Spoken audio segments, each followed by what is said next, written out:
before Seventh Heaven co-stars Beverley Mitchell, David Gallagher and Mackenzie Rosman kicked off the Monday, September 23rd episode of their rewatch podcast, Catching Up with the Camdens. They took a moment to address their on-screen dad Stephen Collins' sexual abuse scandal.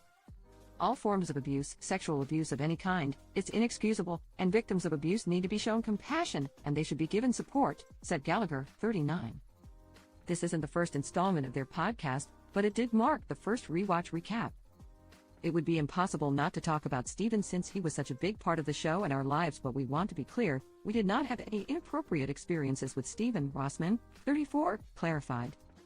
Mitchell, 43, noted they do not excuse or condone his behavior, but they don't want to let his actions prevent them from connecting with their fans, reliving their 90s nostalgia and sharing their fondest memories of Seventh Heaven. We know that this is difficult and we understand it can be triggering, Gallagher added. But we just wanted to say we love you guys. In 2014, Collins, who played a family man and reverend on the series, admitted to inappropriate sexual conduct with 3 female minors from the 70s to the 90s. As a result, the actor, 76, was fired from any roles he had signed on to, and Seventh Heaven reruns were pulled from TV. The disgraced actor addressed his scandal by admitting, 40 years ago, I did something terribly wrong that I deeply regret.